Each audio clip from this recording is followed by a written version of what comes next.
ભૌતિક પ્રકૃતિની રચના સત્વગુણ, રજોગુણ અને તમોગુણ એમ 3 ગુણો વડે થયેલી છે. આ ગુણોની ઉપર સનાતન કાળ છે અને પ્રકૃતિના આ ગુણોના સંયોગથી અને સનાતન કાળના નિયંત્રણ અને હકુમત હેઠળ પ્રવૃત્તિઓ થાય છે. ભગવદ્ ગીતાનો અધ્યાય 3 કર્મયોગ શ્લોક 33મો. સદસમ ચેષ્ટતે સ્વસ્યા સદસમ ચેષ્ટતે સ્વસ્યા પ્રકૃતે જ્ઞાનવાન અપી પ્રકૃતિમ યાન્તિ ભૂતાની નિગ્રહ કિમ કરિષ્યતિ.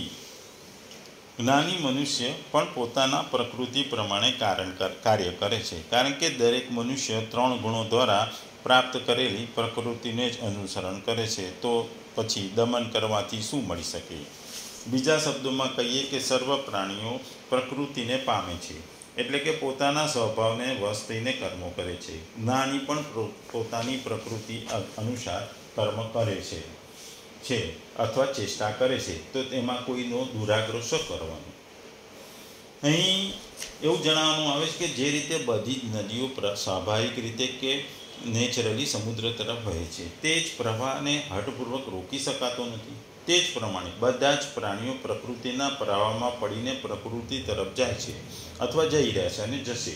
તેથી કોઈ પણ મનુષ્ય હઠપૂર્વક સંપૂર્ણ રીતે કર્મોનો ત્યાગ કરી શકતો નથી. હા, એવું બને કે નદીનો પ્રવાહ એક દિશામાંથી બીજી દિશામાં વાળી શકાય છે. તે જ પ્રમાણે મનુષ્ય પોતાના ઉદ્દેશોનું પરિવર્તન કરીને તે પ્રવાહની ચાલ બદલી શકે છે. અર્થાત રાગ દ્વેષનો ત્યાગ કરીને પોતાના કર્મોને પરમાત્માની પ્રાપ્તિમાં સહાયક બનાવી શકે છે. અહીં એટલે કહેવાનો મૂળ ઉદ્દેશ જ એ છે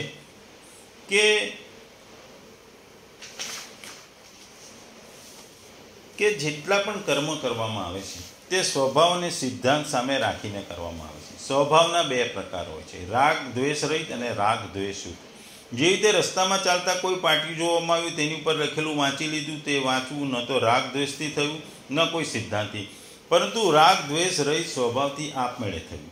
કોઈ પણ મિત્રનો પત્ર આવતા તે રાગપૂર્વક વાંચી અને શત્રુનો પત્ર આવતા તેને દ્વેષપૂર્વક વાંચીએ તો આ વાંચવું રાગ દ્વેષયુક્ત સ્વભાવથી થયું. ગીતા, રામાયણ વગેરે સત્શાસ્ત્રો વાંચવા એ સિદ્ધાંતથી વાંચવાનું થયું. મનુષ્ય જન્મ પરમાત્માની પ્રાપ્તિ માટે છે. આથી પરમાત્મા પ્રાપ્તિના ઉદ્દેશથી કર્મ કરવું એ સિદ્ધાંત અનુસાર કર્મ કરવું એવું કહેવાય. અહીં આગળ કહેવાનું છે કે જો અંતઃકરણમાં રાગદ્વેષ ન રહેવાથી જ્ઞાની મહાપુરુષની પ્રકૃતિ નિર્દોષ છે અને તે પ્રકૃતિને વશીભૂત નથી થતો, તો પણ તે ચેષ્ટા તો પ્રકૃતિના સ્વભાવ અનુસાર જ કરે છે. જેવી રીતે કોઈ જ્ઞાની મહાપુરુષ અંગ્રેજી ભાષા ન જાણતો હોય અને તેને અંગ્રેજી બોલવાને માટે કહેવામાં આવે તો તે બોલી શકે નહીં, અને જે ભાષા જાણતો હોય એ જ ભાષા બોલે છે.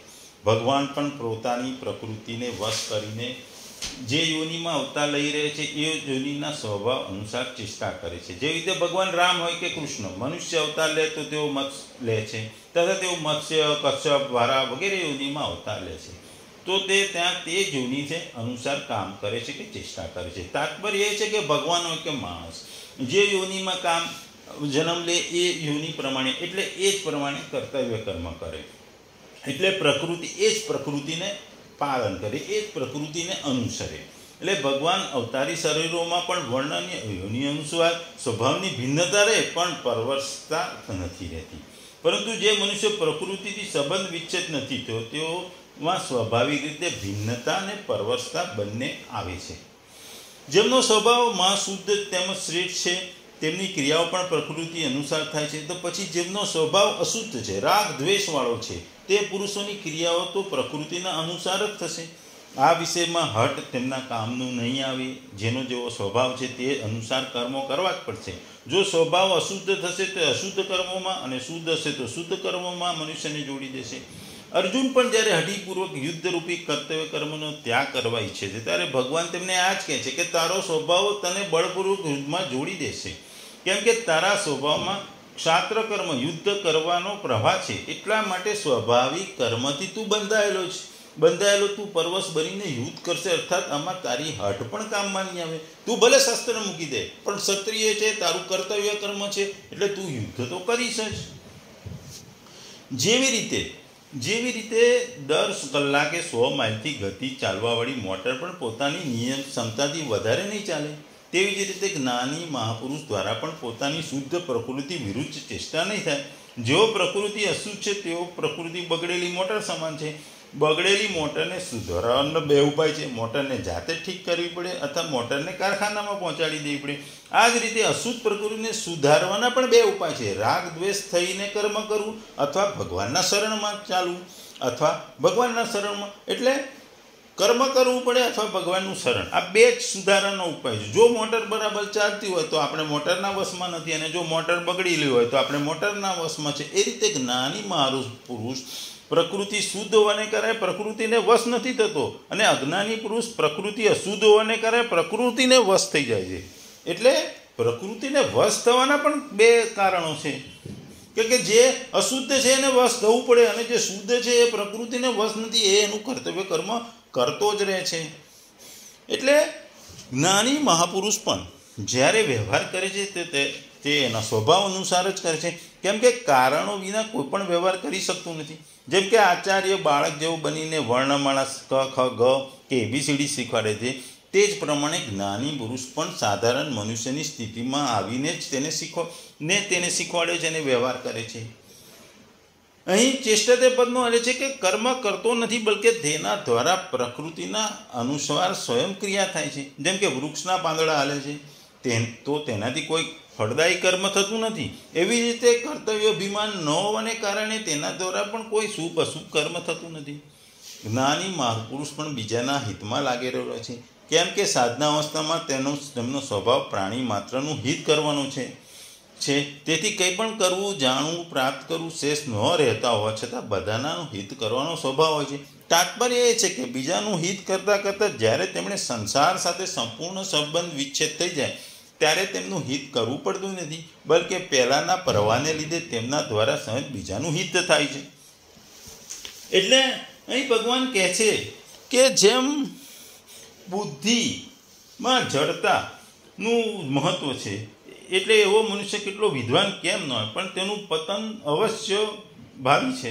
પરંતુ જેની બુદ્ધિમાં જડતાનું મહત્વ નથી અને ભગવત પ્રાપ્તિનો જેનો ઉદ્દેશ છે, એવો મનુષ્ય વિદ્વાન ન હોય તો પણ તેનું ઉત્થાન સંભવ છે. કારણ કે જેનો ઉદ્દેશ ભોગ અને સંગ્રહનો ન હોય, કેવળ માત્ર પરમાત્માને પાર કરવાનો હોય, તો તેના સમસ્ત ભાવ, વિચાર, કર્મ વગેરે તેની ઉન્નતિમાં સહાયક બની જાય છે.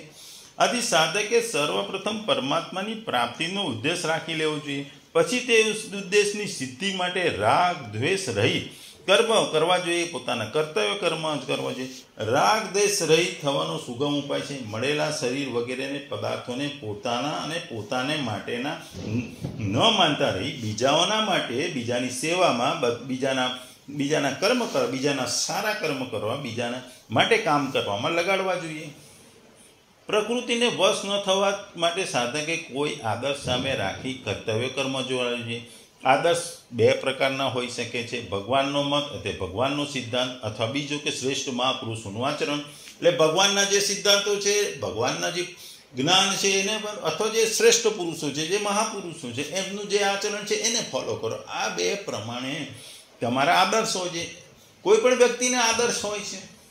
સામાન્ય માણસને જીવનમાં મહાપુરુષો આદર્શ છે, કોઈકને ગાંધીજી આદર્શ હોય છે, કોઈકને સરદાર પટેલ આદર્શ હોય છે, ક્રિકેટ રમતા લોકોને તેંડુલકર આદર્શ હોય છે, કે કોઈને વિરાટ કોહલી આદર્શ હોય છે. એટલે દરેકને આદર્શ હોય છે, અને તે આદર્શ એમને પોતાના કર્તવ્ય કર્મ પ્રમાણે હોય છે. ક્રિકેટરને ક્રિકેટર વધારે આદર્શ હોય છે, રાજકારણીને રાજકારણીઓ આદર્શ હોય છે. આદર્શને સામે રાખીને જો કર્મ કરે, મનુષ્યની પ્રકૃતિ શુદ્ધ થઈ જાય છે અને નિત્ય પ્રાપ્ત પરમાત્માનો અનુભવ થઈ જાય.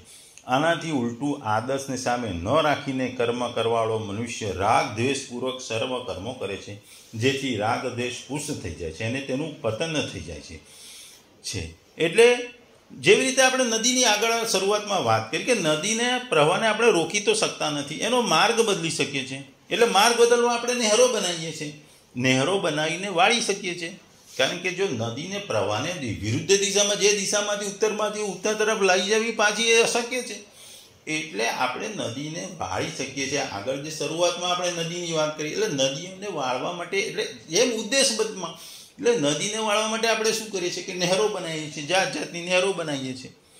તેવી જ રીતે કર્મોના પ્રવાહને તો રોકી શકતા નથી, પણ તેનો પ્રભાવ વાળી શકે છે. નિસ્વાર્થ ભાવે કેવળ બીજાના હિત માટે કર્મો કરવા એને જ કર્મોના પ્રવાહને વાળો કહેવાય છે. પોતાના માટે કિંચિત માત્ર પણ કર્મ કરવાથી કર્મોનો પ્રવાહ વળશે નહીં. તાત્પર્ય એ છે કે કેવળ બીજાઓના હિત માટે કર્મો કરવાથી કર્મોનો પ્રવાહ સંસાર તરફ જાય છે અને સાધક કર્મ બંધનમાંથી મુક્ત થઈ જાય છે. એટલે અહીં કહેવા ભગવાનનો તાત્પર્ય એ છે કે દરેક વ્યક્તિએ કર્મ તો કરવા જ પડે છે અને જે પ્રકૃતિ હોય એના પ્રમાણે કરવા છે.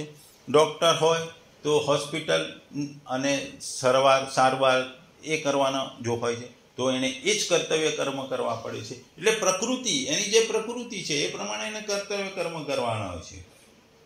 જ્ઞાની પુરુષ પણ એ પ્રકૃતિને અનુસાર કર્મ જે ભલે જાણકાર હોય, જે વેદોનો જાણકાર હોય, પણ એની જે પ્રકૃતિ હોય કે જેની જે ડ્યુટી હોય, આજે ગવર્મેન્ટમાં દરેક જણની ડ્યુટી હોય છે, એ ડ્યુટી દરેકે કરવી જ પડે છે. અને એ ડ્યુટીને તમે ના કરો તો તમે જે ડ્યુટી માટે રાખવામાં આવે છે એનો કોઈ મતલબ નથી રહેતો. આજે સેનાને સરહદ ઉપર રાખવામાં આવી છે તો દેશની રક્ષા માટે છે, એ એમની પ્રકૃતિ છે ને એ પ્રકૃતિમાં એમને કરવું જ પડે છે, જે ભલે ને એ સેના નાયક હોય કે સામાન્ય સિપાહી હોય. એટલે પ્રકૃતિને વશ થઈને દરેકે ચેષ્ટા કરવાની હોય છે, એમાં દુરાગ્રહનો કોઈ શંકા કે સ્થાન નથી.